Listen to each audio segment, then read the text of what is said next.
வணக்கம் நண்பர்களே.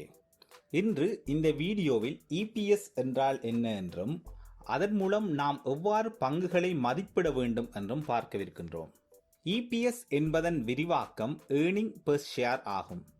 அப்படியென்றால் ஒரு பங்கானது உழைக்கும் தொகை எனலாம். உதாரணமாக ஒரு கம்பெனியை எடுத்துக்கொள்ளுங்கள். அந்த கம்பெனியின் பங்குகளின் எண்ணிக்கை 1,00,000 என வைத்துக் கொள்வோம். அந்த கம்பெனியின் முடிவடைந்த ஆண்டிற்கான லாபம் 10 லட்சம் என்றால் அதன் இபிஎஸ் ஆனது 10 ஆகும். அதாவது இபிஎஸ் ஆனது தேறிய இலாபத்தினை பங்குகளின் எண்ணிக்கையினால் வகுப்பதன் மூலம் கணிக்கப்படுகின்றது. எனவே இபிஎஸ் ஆனது இங்கு 10 ஆகும். நன்றாக விளங்கிக் கொள்ளுங்கள். ஒவ்வொரு கம்பெனிக்கும் இபிஎஸ் ஆனது வேறுவேறாக காணப்படலாம். அவை அந்த கம்பெனிகளின் லாபம் மற்றும் பங்குகளின் எண்ணிக்கையில் தங்கும். அடுத்ததாக இந்த இண்டெக்ஸின் பயன்பாடு என்னவென்று பார்ப்போம். நீங்கள் ஒரு பங்கினை தெரிவு செய்து வாங்க முற்பட்டால் கண்டிப்பாக இந்த இபிஎஸ்னை கவனிக்க வேண்டும். பொதுவாக இபிஎஸ் உயர்வான பங்குகளையே தெரிவு செய்ய வேண்டும். ஆனால் அவ்வாறு நீங்கள் இபிஎஸ்னை வைத்து கம்பேர் பண்ணுவதாயின் குறிப்பிட்ட செக்டரினுள் ஒப்பீடு செய்ய வேண்டும். உதாரணமாக ஒரு ஹோட்டல் பங்கினை வாங்க முற்பட்டால் அந்த பங்கினை ஹோட்டல் செக்டரில் உள்ள மற்ற ஹோட்டல் ஷேர்ஸுடன் ஒப்பிட வேண்டும். அதை விடுத்து அந்த பங்கினை வேறு செக்டரில், உதாரணமாக கன்ஸ்ட்ரக்ஷன், பிளான்டேஷன் போன்றவற்றுடன் ஒப்பிடக்கூடாது. சரி, அவ்வாறு ஒப்பிட்டு ஒரு சிறந்த பங்கினை தெரிந்தெடுத்து விட்டீர்கள் என கொண்டால் அத்துடன் உங்கள் அனலைஸ் முடிவடையவில்லை. பிரைஸ் ஏர்னிங் ரேஷியோவினையும் செக் பண்ண வேண்டும்.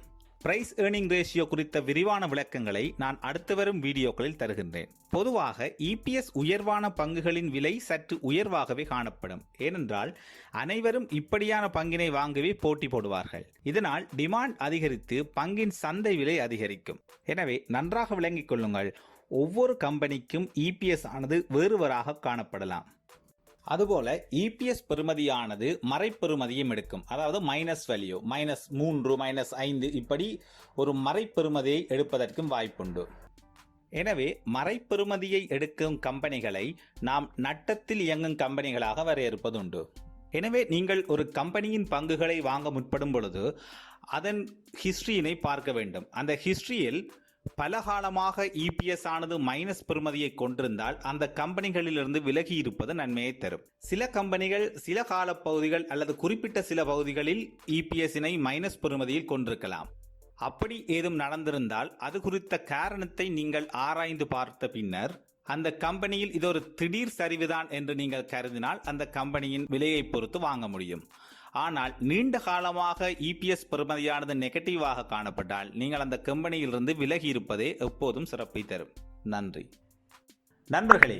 இந்த வீடியோ உங்களுக்கு பிடித்திருந்தால் லைக் பண்ணுங்க அண்ட் ஷேர் பண்ணுங்க. நன்றி.